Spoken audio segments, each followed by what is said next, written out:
कि मरवाने की लंबी साजिश कैसे थी, बेटी सुरक्षित कैसे हो और इन दरिंदों पर नकेल कैसे कसा जाएगा। सवाल खत्म क्यों हो गया है, डर अपराधी और बलात्कारियों के भीतर क्यों नहीं है।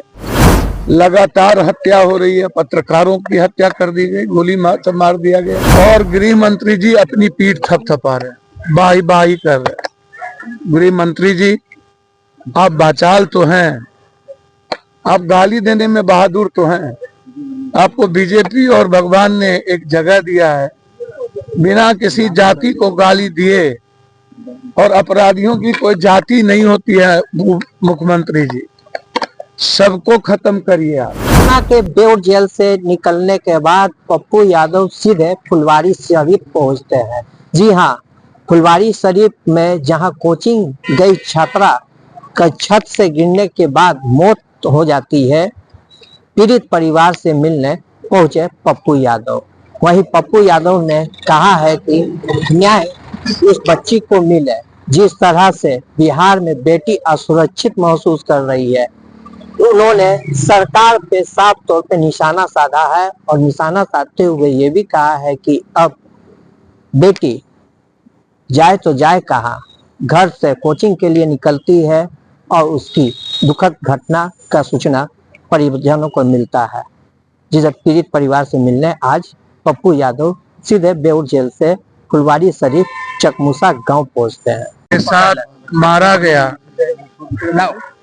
आप लोग से कुछ भी छुपी नहीं है।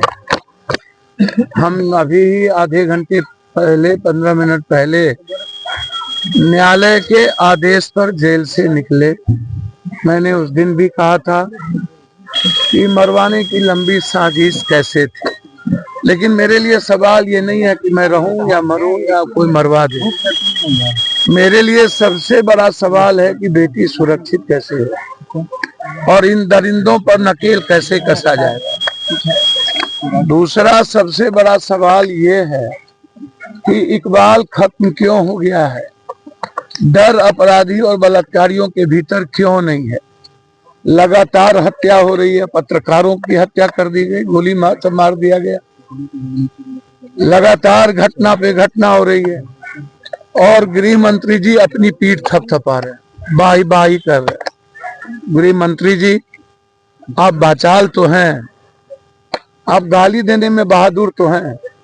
आपको बीजेपी और भगवान ने एक जगह दिया है, बिना किसी जाति को गाली दिए, और अपराधियों की कोई जाति नहीं होती है। मुख्यमंत्री जी, सबको खत्म करिए आप। पूरा बिहार आपके सपोर्ट में रहेगा, लेकिन आप तो कायर आदमी, आप डरते हैं। एक साधारण सा पप्पू यादव से आप का प्रशासन डर जाए तो आप साजिश कर ही सकते हैं।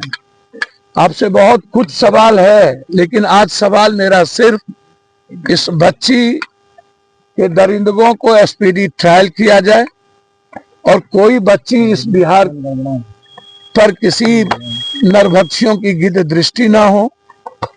और नीट छात्र के मामले में कल तक जिस तरीके से आपकी एसआईटी ने उस परिवार को तंग किया और पूरे बिहार के नेता, एमपी, एमएलए, मंत्री मौन बन गए, चुप हो गए, ये सबसे बड़ा दुर्भाग्य।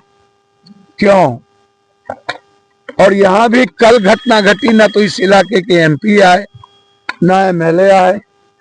कहा है भैया कौन, हमको तो नहीं जानकारी यहाँ के एमएलए एमपी कौन है, नहीं, मुझको नहीं पता ये सब। लेकिन इतनी बड़ी घटना के बावजूद नहीं आना, इससे बड़ा दुर्भाग्य कुछ नहीं हो सकता। मुझे भरोसा नहीं है, जो भी हो, गाली गलौज देने से पहले न्याय के लिए लड़ने की हिम्मत कर ले। जो विधायक है, गाली तो बहुत देते हैं आप, कटाक्ष कर रहे थे। हाँ, तो जब वो मर रहे थे और उनको जब पारस मार रहा था तो अकेले हम ही देखने गए थे और मैंने बड़े भाई की तरह उनकी दुआ की। वो कितना गाली देंगे और कितना कौन गाली दे रहा है, मेरे लिए वो सवाल नहीं है, लेकिन मैं इतना जरूर कहूंगा कि अपनी जिम्मेदारी को सब निभाए। तो फिर पप्पू यादव को सच बोलने की जरूरत क्या पड़ेगी और हमें आने की क्या जरूरत होगी। हम जेल से निकले थे, बीमार हैं, कल स्पीकर से हमें मिलना है, सुबह 10 बजे हमें जाना है, तो हम चुपचाप अपने घर जाते। हमें चोट लगी हुई है, लगातार पीएमसीएच में भी हमें मरवाने की कोशिश की, उस रात भी हमको मरवाने की कोशिश की। तो इसीलिए हमें लगा कि मेरी बेटी मेरे लिए प्राथमिकता है। हम उम्मीद करते हैं न्याय मिले और इस परिवार के लिए आर्थिक व्यक्तिगत जितनी मदद हो सकती है पप्पू यादव की तरफ से हो। फिर नया केस में नहीं ना फंसाने का डर लग रहा है, फिर पहुंच गए, फिर नया केस में कोई फंसा दे। अच्छा एक बात बोलूं मैं आपको, हम मरेंगे या कोई मरवाएगा हम जानते हैं क्या? सच को मरवा के दबाइएगा? भैया 5 केस में तो इन्होंने 17, 19, 20 सब केसों में तो फंसा के देख ही लिया। न्यायालय जब तक जिंदा है और जनता और आप लोग जब तक जिंदा है, मीडिया, लॉयर और खास तौर पर न्यायालय और जनता, तब तक हम डर तो अब लगता है कि सच बोलूं कि नहीं।